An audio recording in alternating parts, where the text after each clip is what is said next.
Welcome back to Fickle Sports. It's score prediction time. Game week 19. The prodigy has returned. Finally, I am back. Alex, did you miss me at all? Are you referring to yourself? Sorry, I was just looking around saying, where's this prodigy that you're talking about?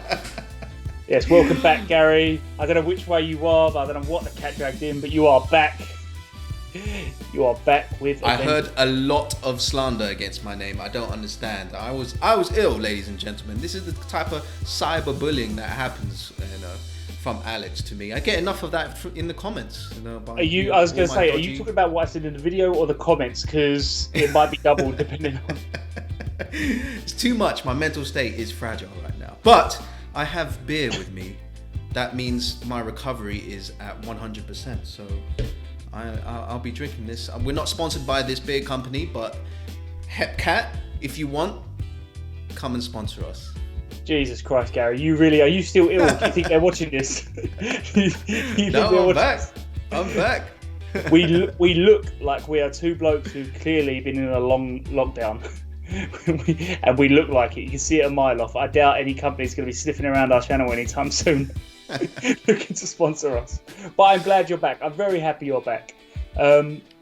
Now, before we get any further, as we always like to do, we just want to say a quick thank you. Firstly, to our usual suspects who always get involved with the comments. I absolutely love responding to you guys and having a chat with you guys. But also to all you noob subscribers and all the old subscribers, everyone who watches and takes part in our channel. We appreciate every single one of you. And I know usually in this bit we would do our scores from our supporters, but we're going to do that in a part 2 video. There's so many games in this game week. We're going to do it in 2 videos, and in the part 2 video, we are going to do the supporter scores. Yeah, I feel like the Premier League and the FA, they should give the players a breather. They need to give us, the creators, a breather as well. We're physically overstretched just as much. You as are still ill again. The FA, they're not watching this. They don't know we exist. Are you sure you're okay to do this, Gary? I am not. Before we get any further, Gary, by the way, Arsenal are good now, just in case. I don't know how. It only took me to be ill for Arsenal's fortunes to reverse. So if I now that I'm back, I expect Arsenal to lose. First up is Wolves versus West Brom. Now Wolves, they've had a tough couple of weeks, Premier League wise, I'd say. I think the FA Cup kind of came to them as a decent breather away from the Premier League. I feel like they're really suffering from not having Raul Jimenez, their talisman in the team. Because other than scoring 3 against Brighton, they really have a tough time in terms of scoring more than 1 goal in their last couple of games. The last game they came up against an Everton side where, once they got the equaliser, they played well and they probably looked the most likely to get the winner. But Everton, they had that insane delivery by Andre Gomez, and Keane, rose up, he towered over a couple of the Wolves defenders and just headed it home. It's just that quality, and Wolves are struggling with conceding goals at the moment. I just for now, I really hope the Wolves team can pick up enough points in Raul Jimenez's absence.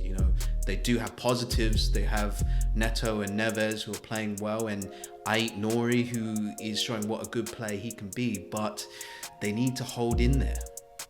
To be fair, I think any team would struggle with a player of Jimenez's quality. For West Brom, well, there's one word for it. Yeah. It rhymes with bit.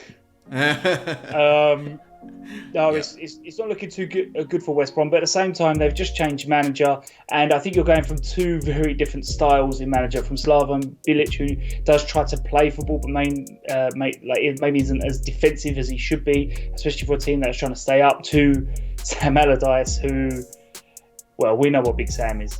The team's not constructed to Sam Allardyce's way of playing.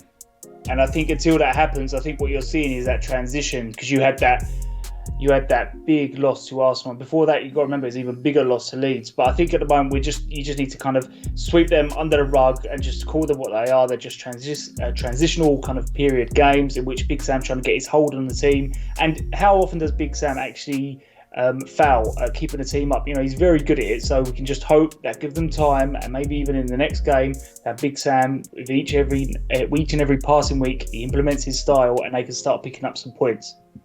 Yeah, they don't have that much time though. That's my only worry for West Brom fans. But I mean, I am very confident in Sam Allardyce's methods and ways. That's what I was just about to say. I have faith in Big Sam. He's very, very good at what he does, but it's just about getting in there. And will there be too much work to do by the time Big Sam's got it in? Score predictions. Who have you got? I'm going for 0-0. Oh, okay. Well, I mean, I understand that logically. Both teams don't score that many goals. But I think it's going to be 2-1 Wolves here. I think, the West Brom are not molded to the image of Sam Allardyce's team right now, and I think they'll struggle still. So next up is Leeds versus Brighton. It is taking place at 3 p.m. at Elland Road. Now, we try to ignore the FA Cup games when we're looking at Premier League fixtures and their form, but you can't really ignore that 3-0 loss to Crawley, and it wasn't looking much better in their previous Premier League game as they lost 3-0 to Tottenham. Leeds, they're rightly winning plaudits for the way they're playing. I think they're probably one of the most entertaining teams to watch in the Premier League. But when it comes to teams like Tottenham, I do think you need a bit of a plan for the opposition's real key players, and I don't think they had enough of a plan for Son and Kane to keep them quiet. Granted, for the first goal, it's a penalty. There's not a lot. That was Bergwijn who suffered the foul, and there's not a lot they can do with Kane taking pens. But the second goal, they should have done a lot more to keep Son and Kane quiet. That being said, perhaps we're being a little bit harsh as they do have quite a few injuries to their defence. But the thing is, the next game up against Brighton is the exact type of game in which they thrive. So it'd be interesting to see this one. As for Brighton against Manchester City, it really could have been 3 or 4. Man City are on form; they're looking quite dangerous, and Sanchez in goal. He's done amazingly well to come from fourth choice to first choice somehow. He really kept the score down quite a bit. But if I was being critical, against that Phil Foden goal, his positioning was not, correct. He kind of left quite a large space for that near post, and it went in. I think with just a bit better positioning, that could have been avoidable. Brighton. I do think. Just to add, I do think a better goalkeeper would have saved that. I think you're absolutely right, because I was thinking the exact same thing. Yeah, but overall it's tough. They came up against a top team who were very aggressive. Brighton in general over the season, they've been lacking the cutting edge, and it's going to be even more difficult to do that against a Man City team. They didn't get a corner to the 40th minute. They didn't record a shot on goal until the second half. So it's difficult. It's very difficult. It's just unfortunate for Brighton, because I think I read a stat that they should be 7th in terms of expected points this season, but they are where they are right now, 17th, and they have, I think, 3 points from 15. So it's dangerous time, but they have to keep faith with Potter. I don't think he's in danger of losing his job, because they have young players coming through. They just need to keep the faith. What's your prediction for this one? Unfortunately for Brighton, I think Leeds are coming in with a vengeance, losing the last couple of games and being embarrassed in the cup. I think they're going to come here and win 3-1. I'm going 4-3 Leeds. Ooh, okay. Goal glut. I'm going for it. Next up is West Ham versus Burnley, the two teams in claret facing off.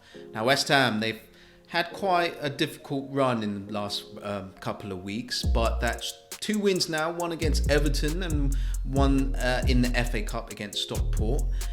And hopefully that's them turning a corner, really.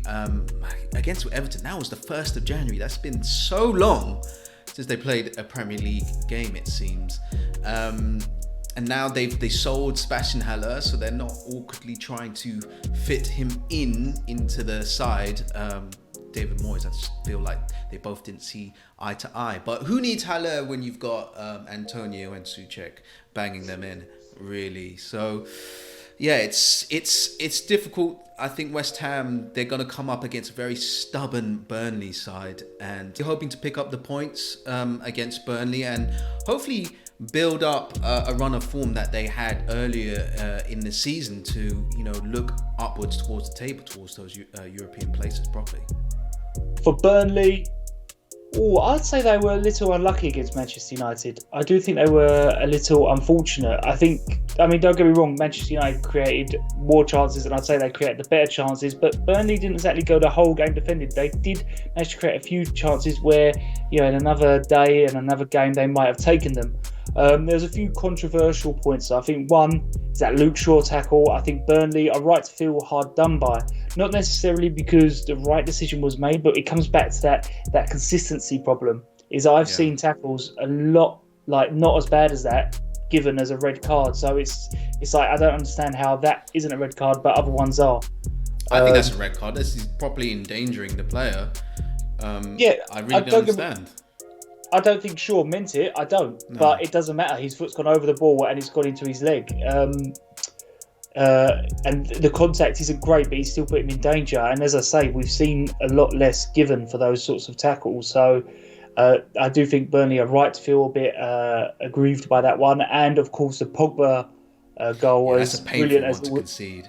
Yeah. It was, especially when you consider, Burnley, they do like to kind of set up defensively, and they didn't give United too many fantastic chances to score, and it was just unfortunate it took that little nick just to take it away from Pope. But as I say, I think they won't be too disheartened. It was a good performance, and I'll be looking forward to the next game. Score prediction. What have you got? This is a tough one. I'm going for 2-1 West Ham. Okay. I'm going 1-1. I think it's going to be a bit of a struggle on both sides. Next up is a London rivalry. It is Fulham versus Chelsea, and it's taking place at 5:30 at Craven Cottage. Now, Fulham, it was another draw. Now, I think on the face of it, it doesn't look great for Fulham when you see that they've drawn so many games in a row. But as I said in the previous video, the thing is, behind those draws, they're really good performances, and they do seem to be building up ahead of steam. But they do need to start turning those draws and those good performances into wins. Now, for the Tottenham game, it was a very good goal by Tottenham. They could have defended a little bit, get better for Kane's goal, but it's one of them. It's fine. You kind of sweep that under the carpet, and they did really, really well, and they showed a lot of heart to get back into the game, and you could feel them constantly applying the pressure and pushing to get that goal. And I think in the end, they probably deserved to get that goal. So I think fully well done to them. But as I say, the concern for me at the moment now with Fulham is I'm seeing the good performances, but I'm seeing draws. They need to convert those good performances to wins. Yeah, you're right. If you want to survive in this league, you need to pick up wins. Draws ain't going to cut it, even despite playing well. Now, Chelsea, ever since they lost to Arsenal, I feel like Frank Lampard's been under some intense pressure. Real intense pressure from Chelsea fans. If there's any Chelsea fans in there, comment, let us know what it is like from the Chelsea fan base, because we're seeing that Chelsea fans really want Frank Lampard sacked, which is, it seems a bit crazy from the outside looking in. Against Man City in the previous game, okay, look, Man City are pretty darn good. I felt in that game that they were just clinical.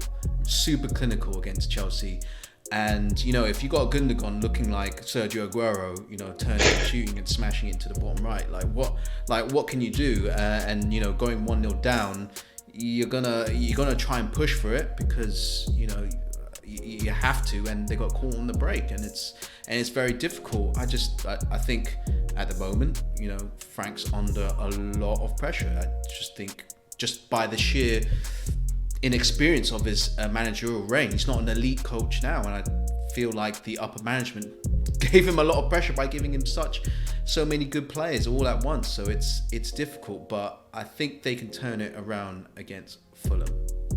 I think any elite manager, they have that sink or swim moment. Maybe this is it for Frank. Let's find out. Yeah. What's your prediction for this one? I think Chelsea are going to win this 2-1. A return to form for Frank Lampard's team. I think they might have too much for Fulham.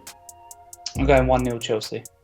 Next up is Leicester City versus Southampton, and Leicester City, after having a couple of draws in recent weeks, the last two results have been really impressive. Against Newcastle, that tandem, Jamie Vardy and Maddison, they are becoming my favourite duo of the league right now. I'd say, in terms of performance, Son Heung-min and Harry Kane have been the best duo so far in the Premier League, but Vardy and Maddison have the benefit of not being Tottenham players in my eyes.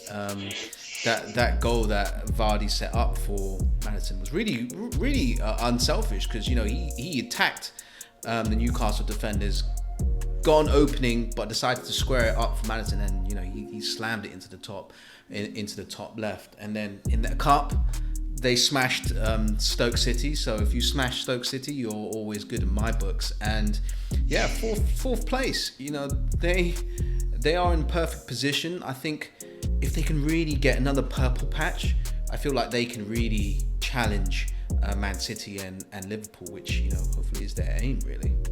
And Manchester United. Yes. The two currently sitting top. For Southampton, well, they hadn't won. I think it was in 4 games they hadn't won. So what do you do when you haven't won? You play one of the best teams that have been around over the last few years in the world, I would say, and you beat them 1-0. That is exactly what you do. And I don't want to hear it from anyone about like kind of makeshift defence or whatever. They had 2 midfielders in defence. I don't care. You still had that dangerous Liverpool attack, and I think absolute full credit to Southampton, because I did see a few people try to discredit Southampton. No, it was a fantastic goal by Ings, an absolutely brilliant goal, worthy of winning any team, any game. And I think the fact they scored so early and they were able to shut out Liverpool and really stop them from creating any clear-cut chances is full credit to Southampton. I think the closest Liverpool come to scoring was probably when that Kyle Walker-Peters and Mane incident happened, which I say it quietly, Southampton fans, I do think it was a pen. Yeah, me too. We'll leave that alone. But it was an absolute fantastic result and performance by Southampton, top quality. Score prediction. What have you got this one? This is an exciting game. I think this is the other than Liverpool versus Man United, this is the game of the round. Oh, you go first. I'm not sure. I'm going to and throw. I'm going 2-1 Leicester. I'm going 2-1 Southampton. Oh, okay. There we go. The competition spirit is truly live and well. Go on. Just to spite you. Oh, you'll regret it the next video. Next up is Sheffield United versus Tottenham Hotspur. And Sheffield United fans, that is exactly what the doctor ordered. That first win, it's come pretty late. It's been a tough season so far for you guys. And, you've been suffering a lot, but I like it. You get that form in just before you face Tottenham, which is hopefully you guys can do a lot of damage to Tottenham. But that's a massive relief. You don't want to go down as the worst Premier League team in history. I think Derby have it with like 11 points, and you are Premier League quality. You deserve to be in there. You've got the quality, and I think like when you're down in the dumps, you need things to sort of go your way. I feel against Newcastle, facing 10 men correctly, Fraser getting sent off, and VAR finally coming to Sheffield United's aid. They've had a lot of dodgy decisions against them throughout this season, and they correctly re-looked at the foul for a handball, and correctly gave the penalty. And 1-0, doesn't matter how it happens, get the win and move on, and definitely try and beat this Tottenham team. I think beating a Tottenham team might be quite tough. Drawing with them, I think they're more than capable of that, because that's all Tottenham seem to be able to do at the moment. Yep. They might be a little bit harsh. I'm just thinking they did win against Leeds 3-0, but this is the problem with Tottenham right now, is there's far too many games where they go a goal up and they just try to hold on to that 1-0, and it's just not working. It wouldn't surprise me at all if 1-1 was the result that Tottenham have achieved most in the Premier League this season. Because I can think off the top of my head of maybe about 4 games where it's happened. And Mourinho's quick to blame the players, but I think I think they're both at fault. I think the players aren't defending well enough, and Mourinho should know that these players, for whatever reason, that they aren't defending well enough. So 1-0 is not safe enough to try and hold. They need to go out. They need to score 2 or 3 and try and score victories that way. Because at the moment, if they keep this up, I can see it now already. Tottenham will go 1-0 up early against Sheffield United, and then Sheffield United will score late in the game. So Tottenham really do need to change slightly what they do when they go 1 goal up, because it's not working at the moment. Score prediction though, I'd say you would bank Tottenham to win this one, but they've been drawing too many games, so it kind of opens it up. I banked Tottenham to beat Fulham, so I'm going 1-1. Oh, okay. I still think Tottenham will win this 1-0. Next up, it is first versus second. It is Liverpool versus Manchester United, and it's taking place at 4:30 at Anfield. Now, for Liverpool, this is a sentence which I don't think I've been able to say about Liverpool over the last few years, to be fair, but that's no wins in 3 now. The last game they played, which was against Southampton, as I said before, we're ignoring the FA Cup 4 now. But their last game against Southampton, it was a bad game for Liverpool. Don't get me wrong, the goal they conceded was an absolutely brilliant goal by Ings, and I understand that their defence is a bit makeshift at the moment, but 80% of their squad, especially their attacking players, they're fully fit, and I expect a lot more from Liverpool. And in that Southampton game, I don't think Liverpool created enough chances really to deserve to get back into the game. And I really do have a higher expectation of Liverpool, and I expect them to be much better against Manchester United. For Man United, say what you want to say about them. They're top of the league. You know, they grinded out a result against Burnley. It wasn't a perfect performance, but you know, who cares really? You know, it's underrated how Man United responded, because they had the chance to go top of the league and they took it. There's pressure to do that, with Liverpool slipping up and Man City not quite there at the moment. And you know, hats off to Ole Gunnar Solskjaer and the Man United team, because they've just been clinical. They've been finishing off their chances in each game, and even speaking to Man United fans, they feel it's a bit they're a bit lucky in some games, but you know that you got to be clinical in these games to take all 3 points, and that's exactly what they've been. They were slightly lucky in the goal that they scored against Burnley, but Burnley is a really stubborn team to play against. That deflection did go perfectly in between Nick Pope's legs, but you know, who cares? It sets up a massive game against Liverpool, first versus second. I don't think it's been a long time since both teams were right at the top of the Premier League. What's your prediction for this one? I think it's gonna be 2-2. It's gonna be goal glut on both sides. Liverpool are probably gonna concede, and Man United are clinical. So,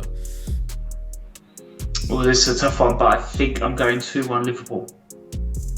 Next up is Manchester City versus Crystal Palace. It's taking place at 7:15 at the Etihad Stadium. Now, Manchester City, they are hitting a scary run of form right now. They are looking absolutely dominant in every game they play, and it was no different against Brighton. They are creating many chances. They didn't take as many as maybe they should have, but Sanchez was on form, to say the least. But they created a lot of chances, and they didn't really give Brighton too many either. And it was a fantastic goal by Foden. It was a moment of real class with that first touch to take the ball away from the 2 defenders. Although we did touch on it earlier, perhaps, I mean, Foden did the best finish he could, but I think the goalkeeper maybe should have done a bit better for Foden's goal. But City aren't going to care. They're going to take it away, and it's a real, as I said before, a dominant performance, a scarily dominant performance. But it seems City can't go 90 minutes without doing something to upset Pep. And this time, Sterling thought he'd blaze a penalty over the bar just to give something for Pep to think about. That was bad. That was very bad. A lot of fantasy league managers would be very upset at that, considering it was this guy. Considering there was only a couple of teams in it to play that game week. Crystal Palace against Arsenal. I feel like they'll be quite upset. They well deserved the point, definitely, but they will think that they probably should have won this game. But they probably didn't win the game because Roy Hodgson was weirdly in shorts. I don't know if any of you guys saw that. He was wearing a shirt and a tie, and then he was in a jacket and he was in shorts. No one needs to see those legs. But Crystal Palace, Zaha, Eze, Mitchell, Townsend, they were causing Arsenal all sorts of problems, especially down that left-hand side. Those players are so athletic, they can drop off the defenders so quickly and take on the Arsenal defenders who they are not athletic at all. Hector Bellerin, Rob Holding, Xhaka, they're not. They can't keep up with those players. So Crystal Palace, they really should have taken the lead in the first half. Tompkins hit the bar and Benteke forced a very good save out of Leno. And in the second half, Arsenal were struggling to find the final pass and they were counter-attacking, and I feel like Crystal Palace, they just lacked that final ball on the counter-attack, and the fact that Arsenal were fouling Zaha incredibly in that game. Tactically, as a team. They were really going for it, and he was quite visibly upset. So, they should have won this game. They really should have won this game. What's your prediction for this one? I think Man City are going to win this 2-0. No, I'm going to change it 2-1. 2-1. I'm going 2-1. I'm sorry in advance, Palace fans, but I see another big City win, and it's nothing to do with Palace, to be honest with you. It's just how good City look at the moment. I'm going 4-0. Next up is Arsenal versus Newcastle. It is a repeat of the FA Cup game, which they recently played. Arsenal against Crystal Palace, I feel it's a case of, if they're not good enough to win it, definitely do not lose it. Arsenal are desperate for points no matter what, and this is the type of games that they could easily let slip, and they almost did, really. Crystal Palace should have scored against Arsenal in that first half. Zaha, Eze, Mitchell were causing Bellerin holding all sorts of problems. They're so athletic, they can take on players, and Bellerin was struggling a lot with the pace, and it's difficult. It's really difficult. Arsenal didn't do much in the first half. In the second half, they tried to be a bit more purposeful with their passing, but they couldn't find a final pass, and Crystal Palace were counter-attacking non-stop against Arsenal, but they failed with their final pass and they couldn't hurt Arsenal properly, and Arsenal were tactically fouling Zaha non-stop, and it was honours even in the end, and I feel like just Arsenal just take the draw and move on. For Newcastle, I think you could probably sum this up in one phrase, which is probably a really bad day at the office.